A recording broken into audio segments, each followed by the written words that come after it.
Well, let's get this going. Hey, I'm Rob Frasca, and I'm co-founder and one of the managing partners of COSIMO Ventures, and we're an early stage blockchain investment management firm.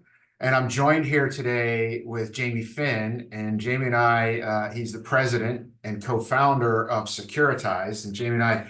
Well, we met, I don't know, 2017, way back when we decided to tokenize our venture fund. And you guys are absolutely slaying it. You got a lot of really great stuff going on. We have this series called Coffee with Cosmo. Really, what it's all about is getting people up to speed on all things blockchain, all things crypto. Yep. So today, you're the expert. I mean, we've got the guy out there. We're going to talk about tokenization because we hear about it all the time, right? Larry Fink is BlackRock saying it's the future. So why don't we just dive right in? What the heck is tokenization? How does it work? What is this? What does it mean? What is this? What is tokenization? Yeah, I mean, obviously, it's probably one of the most popular questions.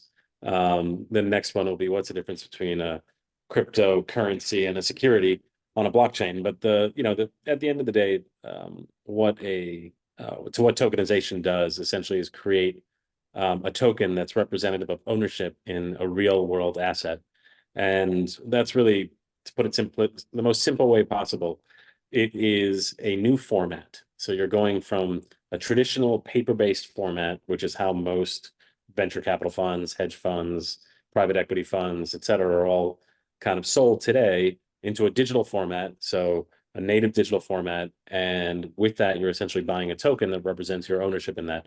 You still have the same rights. You have still the same kind of information rights, all the details around it. It's totally above board. It's regulated the same way as any other investment securities are. It just happens to be on a blockchain. So it's really just a new format, and I would describe it, very much as an evolution. Similar to how we had it in music, where you had records, then you had tapes, and then you had CDs, and then you had MP3s, and then streaming. This is the same kind of story, except a little bit shorter. You had paper, and now you have a digital format, and digital is kind of the equivalent of streaming, if you will, in the music world. Got it. So pretty much anything can be tokenized, right? Any real world asset, right? Yeah, so far, I mean, we've done a number of different things. We've worked with debt in the format of Spencer Dinwiddie's NBA contract, which is quite famous.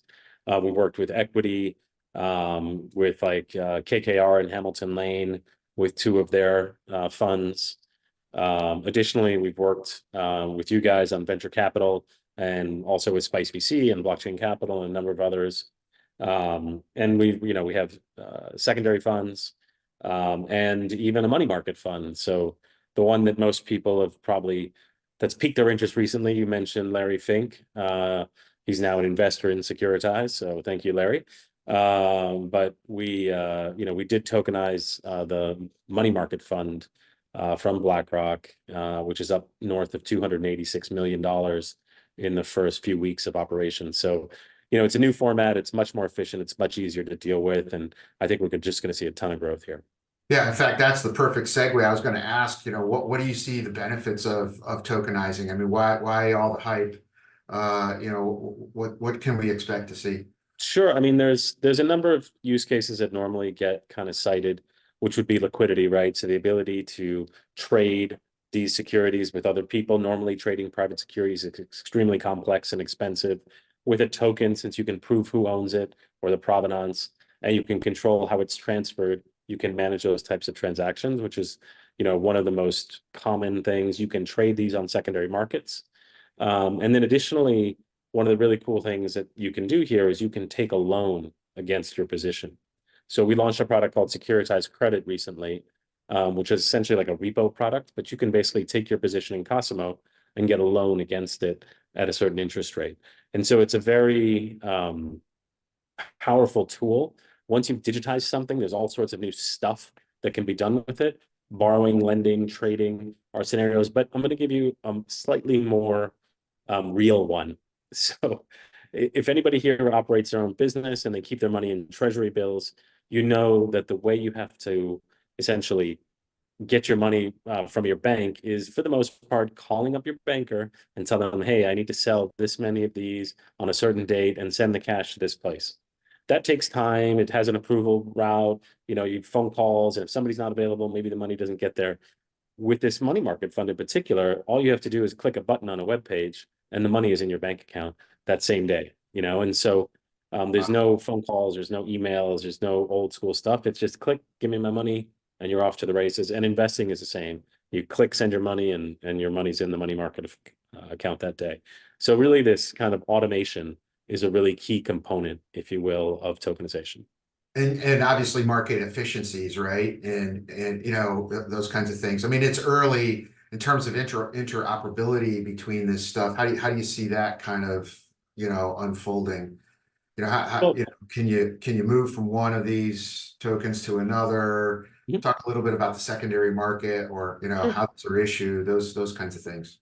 Yeah, I mean, so transacting on what's known as EVM or base chains, which are things like Ethereum or Polygon or Avalanche, they all have kind of a common layer of operations, and so you can transfer between users. So I could, send you a Hamilton Lane Senior Credit Opportunity Fund token to your wallet, and you could send me back a COSIMO token. You happen to be on Ethereum, and they happen to be on Polygon, but Right. our wallets are the same, and everything will work. So you do have that transferability between people and or wallets, if you will, in this world. So that option's already there. And I mentioned earlier, right? So secondary market trading on regulated marketplaces in the US is already operational. We at Securitize operate one. It's available through our website.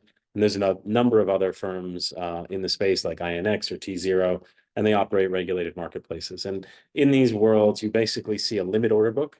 So you go in there and somebody's like, I'll sell you 100 shares of COSIMO for $10 million. And somebody's like, well, I'll buy, 100 shares of COSIMO for $5 million.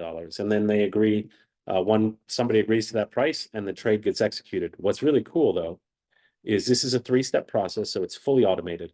The cash moves from the buyer to the seller, and the seller shares move from the seller to the buyer instantly. So it's an instant swap.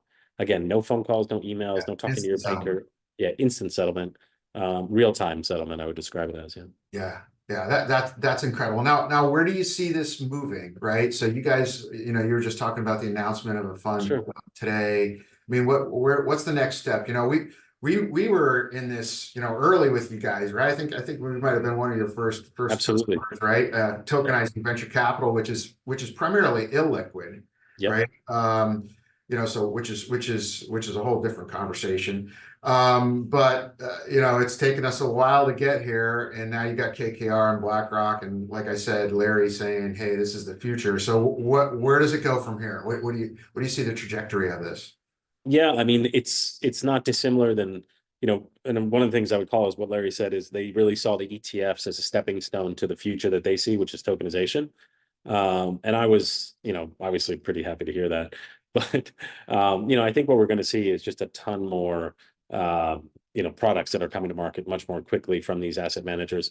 One of the things that's in the announcement, most people didn't necessarily read in as much detail, was we have a full integration with Aladdin. And Aladdin is the infrastructure of data for all of these asset managers. And once you're connected to the data, then you can really tokenize things really simply, because it's either issuing a share in a traditional book entry format or in a tokenized format, and you can kind of pick. And so that connectivity layer is there. So the opportunity to tokenize everything is kind of ready and waiting at this point. So I'm sure we'll see a whole bunch more. It is crucial to build the initial AUM, and the product that we brought to market together with, or really brought, I should say, the product that BlackRock brought to market and that we enable for them is infrastructure layer, base functionality to create trust within the crypto ecosystem. The fact that you have a native asset available that is an investment in a BlackRock money market fund and available 24/7, 365 to any crypto firm that onboards is creating foundational infrastructure that people could trust. And trust, I think, is really one of the core components of any financial kind of ecosystem. And Yeah. crypto, over the last few years, kind of lost it with some of the drama that happened.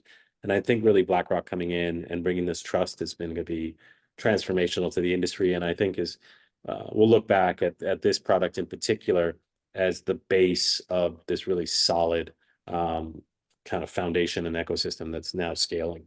Yeah, I think I agree with you. I think it's absolutely massive. I'm curious on your perspective on how do you see that integrating into kind of the current markets and how that evolves, right? Because this is, you know, the market doesn't even recognize how significant this is yet.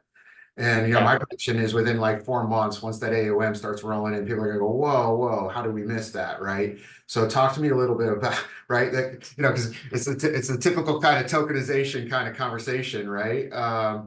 So how do you see that kind of playing into these traditional markets? Just, you know, Yeah, I mean, I think you're going to see again, money market funds are integral parts of the whole trading ecosystem, right? So any hedge fund doesn't actually hold cash. They're going to hold something that's generating yield in the meantime. And so that's how this piece really becomes a core component is that all these firms who are trading, all the hedge funds, all the stable coins, they're going to have to buy this asset and be able to prove that they own it. It's transparent, right? You can see all the information on the blockchain. Every time we mint more tokens at 3 p.m. each day, they get published on the Ethereum blockchain. There's no mystery about it. People are right, like, oh, how much AUM do you have? And it's, well, there's right there, 286 million. And then they're like, oh, well, that's just BlackRock bootstrapping. And it's like, no, it's not. You can see the volume of shareholders. There's actually BlackRock's not an investor. And so, this is all real money from real companies in the space yeah, who have come in and have really started to scale it. And they see the opportunity, right? Because right, it's, again, we talked about this is a core building block. You have this, then you have the ability to use it as collateral. If you can use an asset like this as collateral, which everybody recognizes has a value, then you can borrow late and trade against it. You can short it and go long, whatever you want to do with other assets using this as collateral as well. right. And no problem if you're an institution putting that on your balance sheet. It's all straightforward, right? It's basically you know, the way the world has always worked, but we're just digitizing it, right? Yeah, So it's a new format, and I think there's really no risk in this that's being created through the blockchain aspect of it. yeah, You're not going to lose it. It can't be stolen. This is a whole, one of the fallacies about the crypto space. It doesn't happen with securities. Is like nobody's going to steal your BUIDL tokens or right. your COSIMO tokens. Like that can't happen. So Yeah. it's a safe place to Safe, operate. safe place, yeah. One last question, because we're getting to the, to the 15-minute mark here. So you guys talked a little bit about Ethereum. We tokenized on Ethereum. And you're also doing a lot with Avalanche. Just talk a little bit about that. And also, do you see, and there's a question here coming in from the audience. How do you Sure. see kind of smart contracts playing into this whole kind of tokenization realm? I mean, yeah. So, I think on the smart contract side, we see a lot of things you can do with redemptions and subscriptions that can be fully automated with, atomic swaps. So in the past, we've done offerings where we have a Web3 variant. You sign it with your wallet, you send USDC, you get the shares back instantly for a different offering that ran. And I think we'll see more and more of that type of liquidity, which is essentially on demand in your own control. There are, I mentioned borrowing and lending. That's all smart contract based as well, where you're essentially depositing the securities into a position that can be repoed by the other side of the transaction. So these are all using smart contracts. And additionally, all the compliance is automated through smart contracts, right? So we have to That's keep key. count of investors. We got to keep track of where people are from. Make sure they're not on any naughty list, and all that stuff is track through smart contracts. So, that's really an integral part. We own a traditional transfer agent and a digital one. And the transfer agent is really where you see the smart contracts kind of deliver their returns, if you will. We have Right. over 25 employees in our traditional one. We have one employee in our digital transfer agent. So it's That's key. exponential to the business. Yeah. Yeah. Yeah. In fact, that was a huge benefit for us in on the venture side, right? Is just the compliance side of this. And Oh, I think you just said it, 25 employees on the old way and one on the new. I mean, that's what we're talking about. So anyway, look, appreciate everybody coming on and Jamie, really great to talk with you. Really appreciate you nice to kind see of you again. Yeah. our team up here, our folks up to speed on tokenization. Great to see you guys doing such amazing stuff in the market. Everybody, thank you, Jamie, for joining me this morning. Really Well, appreciate it. and Rob, thank you for being a great customer all these years. You've been with us from the start, and I appreciate that. Absolutely. It was our pleasure too. Thank you.